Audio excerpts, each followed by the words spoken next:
Hi there guys, welcome back to another update from UK Reefer. Firstly, apologies guys, it's been a couple of months since the last update. We've literally had 2 months of hell, from work to the fish and the QT, to recently we lost our dog to epilepsy a couple of weeks back. So yeah, it's been a real couple of months of hell, but hopefully moving forward now we're starting afresh. Firstly, as you can see, the fish are now all out of QT. Again, that turned into a real hellish nightmare, to be honest.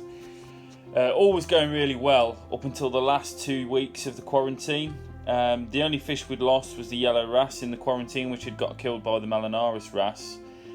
And all was fine until we went on holiday. Now, we went away, my neighbour looked after the fish as normal, everything was fine. But while we were away, the heat wave hit, and it hit us really, really hard. The display tank had actually reached 31 degrees, and we received a panicky phone call from our neighbour to say that the clam wasn't looking in the best of shape.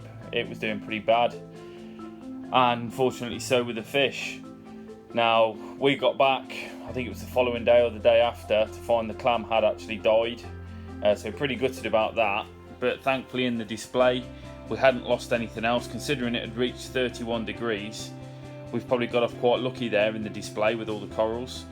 But unfortunately in the quarantine tub, I've got no idea what temperature that tank actually reached, but we had actually lost fish. Now obviously as water gets warmer, it starts to strip the oxygen out of the water, and unfortunately we'd lost both mandarins, the peacock wrasse, the cleaner wrasse, and the yellow tang was also on the way out, and he didn't actually make it, unfortunately. As you can imagine, we were pretty devastated about that, because some of those fish we'd had for the best part of 2 years, and I just can't believe how unlucky we were that that happened to hit while we were away and in no position to do anything about it. So for next summer we are either going to look at a chiller or some kind of aircon unit for the room, just to make sure that never happens again. On the plus side, the fish that had actually made it did actually go straight back into the tank after that, and they've all gone back in with no problems at all. We did collapse down the plastic tub because I wanted something a little bit more permanent, and we decided to use a tank that we'd just got in the loft and it had been there for a while, which is this Nuvo 24. It's like a 75 litre glass tank all in one with a rear filtration. We've decided to use that as a QT for now, just until we can get fully stocked, and then I'm not too sure what we'll do with that. One of the main issues we had when the fish came out and the tank went fallow was that the nutrients went completely out of sync in the tank. Now, those nutrients going out of sync caused us quite a few algae problems. That included quite a bit of green hair algae that I kept having to pull out, but we also had a touch of bryopsis. Now, thankfully, since the fish have gone back in and the nutrients seems to have balanced back out, the hair algae is definitely gone, and the bryopsis is pretty much there. It's hanging on in a couple of little places.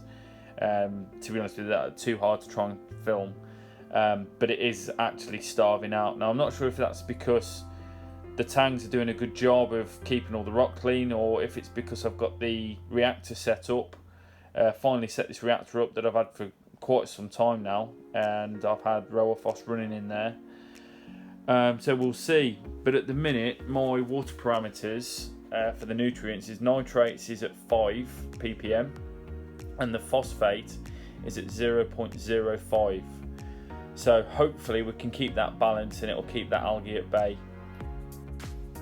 In terms of other new additions, we have actually added 3 diamond head antheas, 2 females and 1 male, and we've also added a bit of a risky Regal Angelfish. Now, I'd had a few thoughts about this tank, and I've really been enjoying the SPS side of the tank. We have actually got a nano, which I'm thinking of bringing to the channel and maybe filming. So I'm thinking about moving LPS into the nano if it does start on anything, and as you can see, we've already moved the red Lobo that we'd got and the button scolly and the candy canes into that, just because it showed a bit of interest in the Lobo. So yeah, it's a fish that I've always liked, and I'd have always wanted one. but after a chat with our LFS and a few different people that actually own them, I just felt it was a risk that we were willing to take. If we now move on to the coral growth that we've had, you'll probably notice that everything has grown pretty well since the fish first went into QT. Obviously we did that bit of a rescape once the fish were out, but just before the fish went into QT we actually started using Triton Core 7.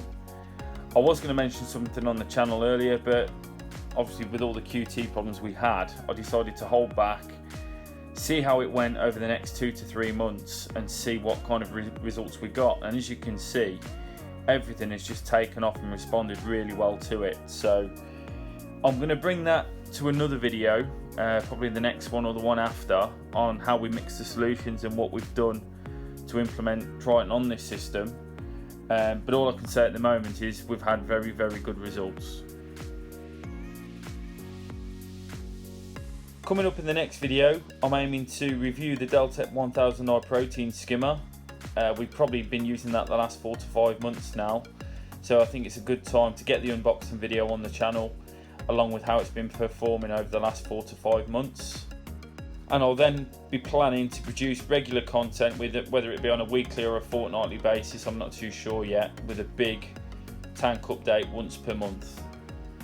One question we are going to ask, and it'll be interesting to see in the comments, I've actually been asked why I let the back glass get covered in Coraline. Now I've always just let it Coraline up, but a few people have said to me to try cleaning it off and going with a black backing as it was when it was brand new. So it'd be interesting to see what people have to say about that, whether I should clean it off or whether I should leave it as it is and let it all Coraline up. So if you could let us know in the comments below, that would be brilliant, and I will catch you in the next one.